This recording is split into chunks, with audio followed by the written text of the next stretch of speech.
You know, I have a very special guest today. He's very close to me, very close to the community, very close to your hearts once you finish hearing Pastor Richard McDuffie today on The Bernie Hayes Show.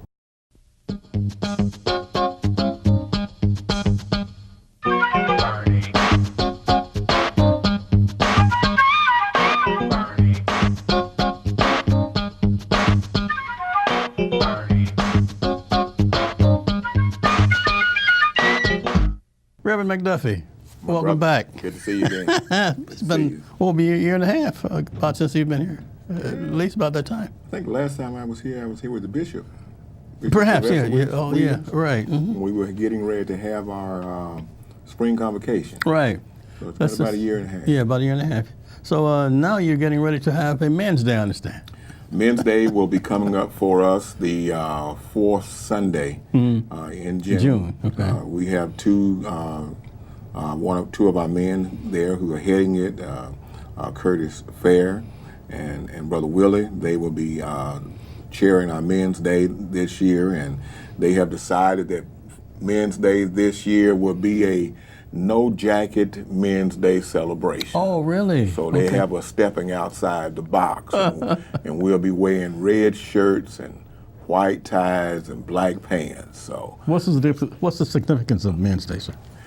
Men's Day just celebrate men and the work in the church and what they're doing and their contribution. Mm-hmm. We want to always highlight and give men an opportunity to be in charge of the worship experience and to share their gifts and their talents. Each year we have a Men's Day choir made up of the men of the church, and that's the time of the year when those individuals who would not usually sing in the choir would come together and sing, and we find out that we have some very talented men in the church who are able to do some very powerful singing. So it's that time of the year where they all come together. And this year, one of my friends who lived down the street from me, the Reverend Darrell Gray, he ran for the 18th Ward Alderman this year. He will be our Men's Day speaker. That's great. Now, Women's Day recently passed. Yes, we recently had Women's Day, and as always, the women do a fantastic job. Sure, yeah. Fantastic job. And I saw also your church celebrates birthdays. Yes, every month we try to highlight a birthday month, and it's a situation where we just try to just build together some type of community and fellowship with one another, and they go back in the back room and they do little games and have cake and ice cream, and it's like a friendly competition. And I always tell them that the really only great birthday month is, of course, the month of October. And that's, of course, the month that I happen to have your month. Be born. So, but it's just a fun time and fellowship. Yeah. And I really do believe that part of the church community should be how the people of God fellowship with one another. I know your sermons have been touching upon things that are really current events, and how do you prepare your sermons? First of all, I start with a time of prayer, meditation. I learned long ago when I was a young preacher in Huntsville, Alabama. Bishop Lawrence Reddick's father was one of the retired preachers at the time, and he taught us to use the lectionary. And the lectionary gives us every week 4 Bible passages: an Old Testament scripture, New Testament scripture, one from the Psalter, and one from the Epistle. So I start there in prayer and reading those scriptures and allow the Spirit to lead me in those scriptures. But I don't just limit myself to those scriptures, but allow the Spirit to also speak to me in my time of meditation. But I also learned in seminary that you also have to have your ear to the ground within the community, and that any preacher who's worth his salt ought to speak to present issues that's going on in your community. If there's some social struggles that are going on, particularly like here, where we're dealing with some of the things that are going on with the with the county prosecutor and Kim Gardner and Wesley Bell, some of those things that they are trying to do to revamp, that those things need to be talked about and made people aware. So you have to make sure that your sermons are relative to what's going on in society today. And I believe if you are prayerful, that the Holy Spirit will lead you to be able to speak to sermons in that way as well. Unless your delivery, you interact with the congregation all the time too. I mean, even a little levity, a little humor in occasion. So you don't talk down to the congregation, you talk to them, it seems. Well, one of my things was that when I became a preacher was that I wanted to treat people like I wanted to be treated. I wanted to use language that was not too high above people, but allowed them to know that you have been to school, but you don't have to prove to anybody that you're a learned individual. So it's about being able to communicate with people. It's about being able to connect with people. And for me, levity is one of those things that I use to connect with people. And I'll tell you the real reason, Bernie, that I use levity, because I've always been a big fella. Okay. So being a large fella, tall and heavy and with a deep voice, sometimes that can put people off. So what I have learned to do is use levity to get people to relax. And once people relax, then they can hear what you have to say. And you can just throw in, that's just my personality. You throw in a little joke every now and then, and it keeps people's attention. It certainly works. Because one of the things that will happen in church, folk will kind of go to sleep on you. You don't allow that, I can understand. You got married recently, didn't you? I recently got married to a young lady who was born and raised here in St. Louis, Tony Rochelle Bankhead Evans. She decided that she would marry an old man and make him happy. So we've been married since October 27th of last year. Seems like a very happy marriage too. It is well with us. So we both been married before. She's widowed. We both have adult children and grandchildren, so we see each other differently now. We see life differently. That's beautiful. So it's working for us. I also said that there's a chant that at 910 North Newstead. Everybody, when you say 910, everybody says North Newstead. How did that come about? I don't know how that came about. Is when I first came to the church, I was trying to figure out the address, and just me with my levity, I just went out there one day and just said, Lane Tabernacle, 910 North Newstead, and it just grew from there, and they're going, and now when we say it, it's expected of us to be said. It is our mantra now, and everybody just kind of comes in with it. It's one of those things that we do to connect the congregation with one another. What would you say the mission of Lane Tabernacle is for the community? Mission of Lane Tabernacle, of course, is embedded in that Great Commission to make disciples of all people. And in making disciples of all people, we also have to make sure that we are taking care of the needs of those persons who are disciples. So our job is to build up those persons who are in the church, to go out and build up our community. And part of that mission is making sure that we give back a part of what we do to the community as well. So you have a food pantry also? Yes, we do a food pantry twice a month, and that's why I'm wearing my Lane Tabernacle church Would you open shirt. that so we can see that? I'm wearing my Lane Tabernacle church shirt. And usually we wear these our shirts on those 2 Sundays a month where we are giving back to our community. And for me, it is probably the best outreach ministry that we do, because we do it twice a month and we impact our community by what we give. One of the things that I shared in the Bible study experience just yesterday and on last week was that one of the things that Jesus said, you will always have the poor with you. But even though the poor is with us, we have to do our part. No, we can't feed 5,000 at a time, but we can feed our 70, we can feed our 80, and we can feed our 100. So every month, we have anywhere between 70 to 110 people come in and they receive food that will help them and their families be taken care of. because you got to give back. You got to give back to your community. And as I tell my folk, it's not our job to decide who needs or who does not need. Our job is simply to live up to the biblical mandate to help the least, the last, and the lost of our society. That's great.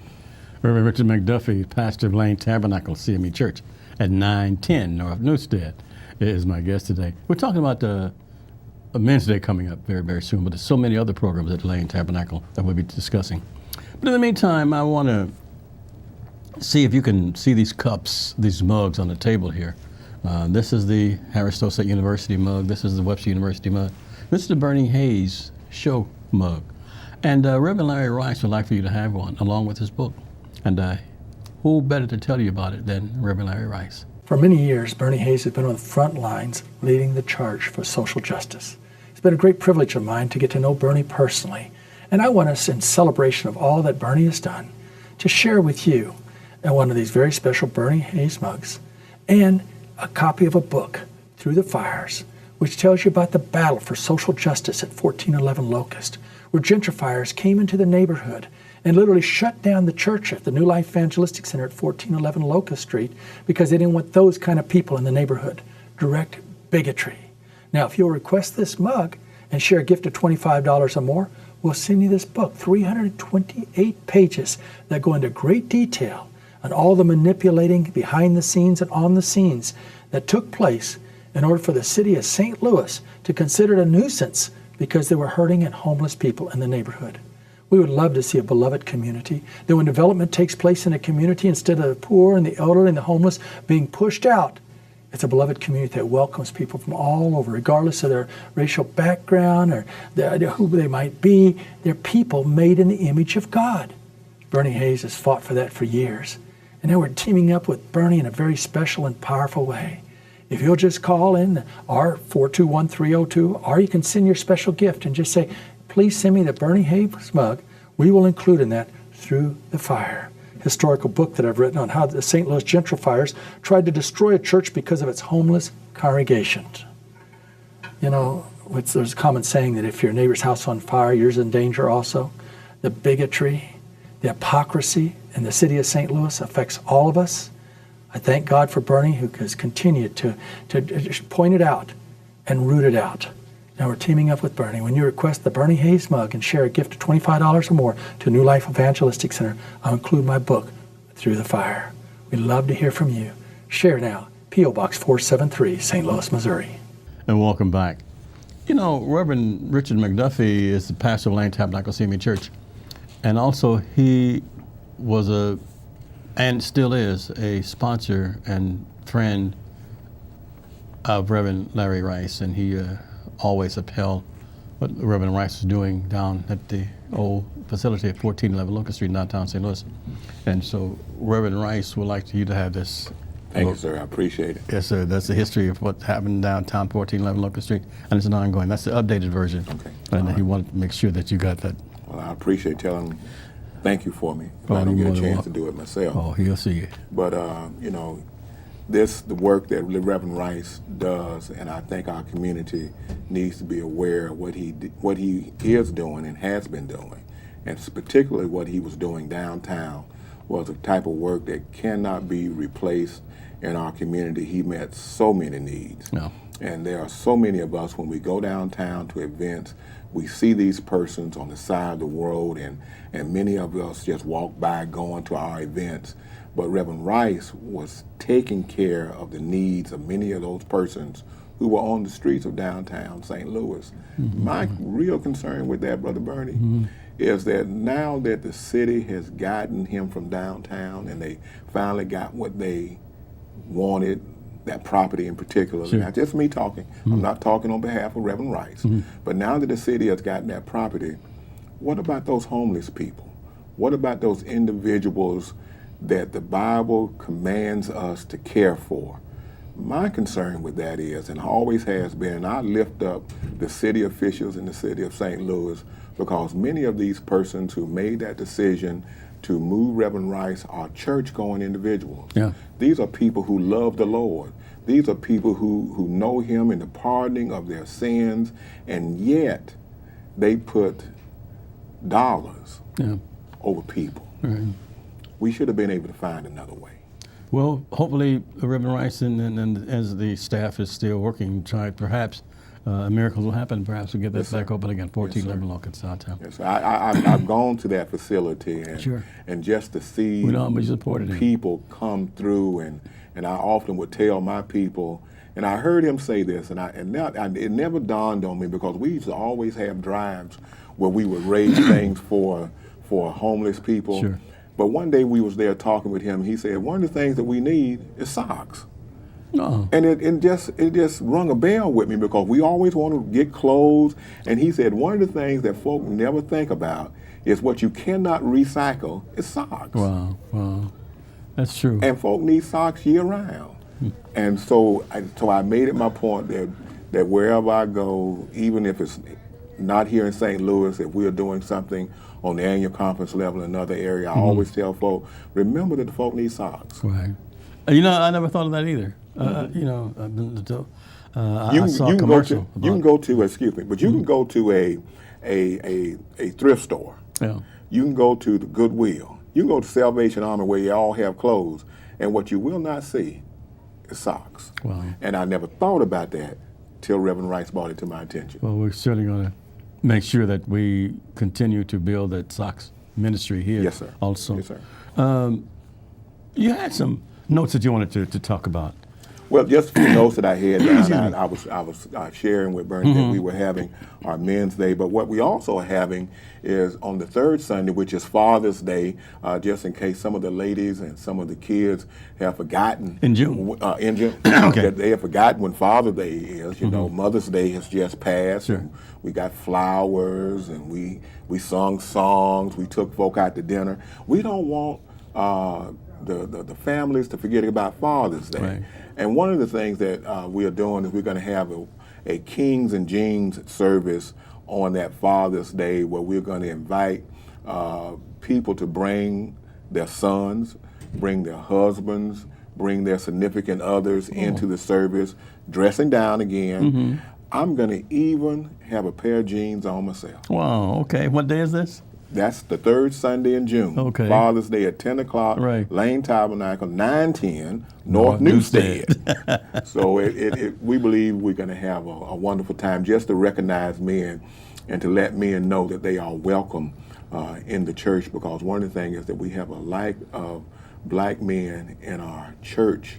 And for me, the church was that place where I learned my gifts. It was in church where I learned how to speak. It was in the church where I was where folks said you could do it. I was encouraged. So the church still has a vital part to play in the lives of young men. And that's your history. That is your history. That's my history, and that's all. That's many of our history. Right. And I noticed also, Reverend McDuffie, that you when you include Men's Day, not only fathers, but stepfathers, Yes, you sir. include them too. Yes, sir. Yeah. Stepfathers are very important, Sure. because not only am I a father, I am also a stepfather who raised a young man just like he was my own. He was right at 2 years old when he came into my life. Had him a part of my extended family and treated him just like he was one of my own. Okay. Educated him at my alma mater there at Miles College in Birmingham. He joined the greatest fraternity in the world, my fraternity, Alpha. Yes, sir. Phi Alpha. I thought the it was greatest of men's I thought you meant fraternities. Kappa. No, I thought you meant- I'm a real man. Yes, sir. You know. Okay. We understand. Yeah, Okay. there are some. I had a brother who was a Kappa. Yes, sir. Okay. And I had a said- brother. Well, he passed. He Oh, I'm passed. sorry. But we just had friendly competition. Sure. But he was a Kappa. I got cousins who Kappa. Okay. So, but my son and my youngest son want to be alpha men. So That's what, a yellow and black there? what that's black Gold and gold. and old gold. Gold. Okay. Proper Sure. alignment, black and old gold. So Yes. when you come to Lane, some of the featured colors that you will see prominently around Lane is black and gold. Okay. And red and white. Black and gold, and sprinklings of red and white. Okay. Tell us about the significance and the importance that people should attend Men's Day? Because, I mean, it's open to everyone. Is that correct? Men's Day is open to everyone. It is that time, as we say once a year, where we lift up and salute the contribution of men in our church and in our community and in our families. It's a time where we just allow them to come and to use their gifts and their graces. While they're still using them all year long, it's just that time when we just highlight the ministry of men and try to bring those persons in and let them know that they have worth and value as well. How can they reach you? They can reach me there at the church. The number is on the screen. It's 314-533-0534. You can leave a voicemail if you're not there. The best way to get me is just using that email address at rickymcduffie@aol.com, and that'll come straight to my personal email, and I can answer those emails not only on my desktop computer, but also on my cell phone as well. So no matter where I am, you can get me at that rickymcduffie@aol.com. 314-533-0534. Yes, sir. Pastor Richard McDuffie, pastor of Lane Tabernacle CME Church, happens to be my church also, is my guest today. And we're at 2428 Woodson Road in Overland, Missouri. As you heard Pastor McDuffie say that the 1411 facility is closed downtown, but the same services that were provided down there are now provided here at 2428 Woodson Road in Overland, Missouri. And Pastor McDuffie says we need socks, we need clothing, we need food, we need hygienic items to help people. And when you donate to the New Life Evangelistic Center, it's an investment. It's an investment in new life, because so many people find new life after visiting New Life Evangelistic Center. And you may do so through Post Office Box 473, St. Louis, Missouri 63166, or online at www.newlifeevangelisticcenter.org.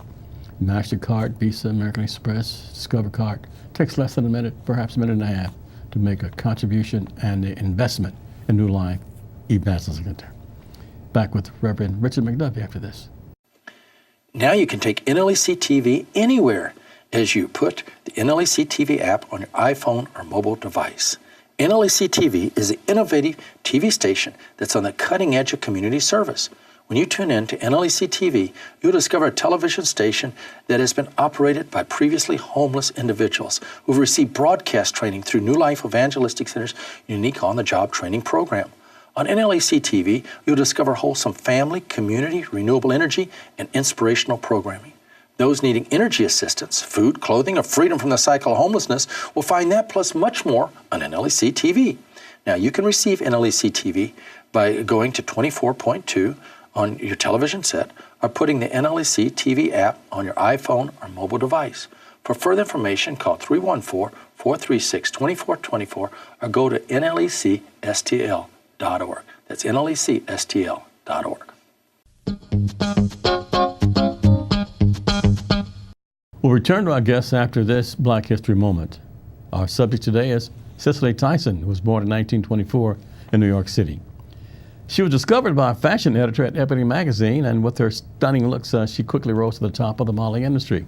In 1957, she began acting off-Broadway productions, and she had small roles in feature films before she was cast as Portia in The Heart of a Lonely Hunter in 1968. 4 years later, Cicely was nominated for an Academy Award for Best Actress for her sensational performance in the critically acclaimed film Sounder in 1972. In 1974, she went on to portray a 100-year-old former slave in the autobiography of Miss Jane Pittman in 1974, which earned her 2 Emmy Awards. She also appeared in the television miniseries Roots in 1977, King in 1978, and A Woman Called Moses also in 1978. Our subject today, Cicely Tyson. 2 Timothy 1, verse 10.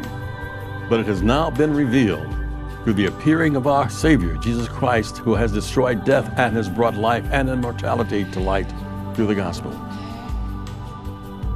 John 11, verses 25 and 26. I am the resurrection and the life. He who believes in me will live, even though he dies, and whoever lives and believes in me will never die. For just 80 cents a day, you can help many people in need all around the world. That's only $24 a month. The New Life Evangelistic Center wants you to help feed the hungry and shelter the homeless by joining Club 24. For $24 a month, you can be a part of touching people's lives. For just 80 cents a day, you can make a difference in someone's life. Call 314-881-3210 or give online at newlifeevangelisticcenter.org. And welcome back. My guest, Reverend Richard McDuffie, pastor of Lane Tabernacle CME Church. And Pastor McDuffie, once again, how can one reach you and get more information about the things going on at Lane? You can do so by contacting us on the number that's on the screen, 314-533-0534. Or you can contact me through my personal email at rickymcduffie@aol.com. That's RICKYMCDUFFIE@aol.com. And we'll be happy to share with you the breadth of what's going on there at the Lane Church. Not only are we there for our Men's Day celebration and our Kings and Jeans celebration, but we invite you all to come and share with us in our morning worship experience at 10 o'clock in the morning for our morning worship experience. Sunday school starts at 8:30 in the morning. But we also have a Bible study time at noon on Wednesdays and 6 o'clock on Wednesday, and we invite you to come and be a part of that as well. We also invite you to come and to be active in the different ministries there at the church. Name some of them. We have ministries that involves our women. One of the ones that I like a lot is that they decided to have a ministry, a dance ministry for ladies who are 60 years plus. Oh, that's wonderful. And they call them the Sisters of Praise, but the proper name is the Angelic McDuffie Dancing Divas. McDuffie Dancing Divas. Okay. And that's a wonderful ministry. But we also have ministries where they can come and they can work with the Board of Christian Education. They can work in educating our young people. They can work in the ministry of song, ushering, different things that we do. Our Board of Christian Education is very active.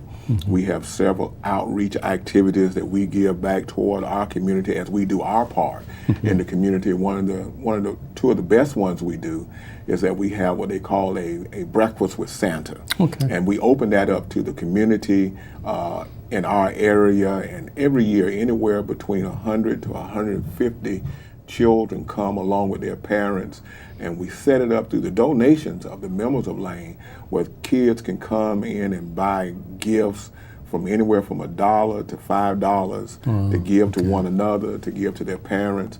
It's just a wonderful time. We also have what we call a trunk or treat. It's a alternative celebration to Halloween. Sure. It allows the young people again to come into the safety of the church, and they are able to go from the trunks that we set up, and they receive candy and different things. They can wear their costumes. The fire department comes at different times. We have a DJ out. JD the DJ has been sharing with us the last few years in our trunk or treat, and he's a wonderful DJ. But it's just a wonderful atmosphere there at Lane, some of the most loving people that I've ever had the opportunity to pastor. And I really do believe if you come to Lane that you will find that you will have an enjoyable experience as we worship the Lord. And that means the food pantry, that means the free clinic, that means everything that Lane provides. And I want to say, Reverend McDuffie, thank you so much for visiting with us again today. Thank you again for having me with you. And good luck on Men's Day. Thank you, sir. I know it's going to be wonderful. And I want to thank all of you for viewing this too, and continue to support the New Life Evangelistic Center. Our new address is 2428 Woodson Road in Overland, Missouri, 63166 online. But we do need your help and support. Thank you for all that you've given us in the past. And we have not thanked you. We want to thank you now because you've been supporting New Life for nearly 47 years. I'm Bernie Hayes. Have a great day. See you next time. Continue to support New Life and Reverend Larry Rice. Have a good day.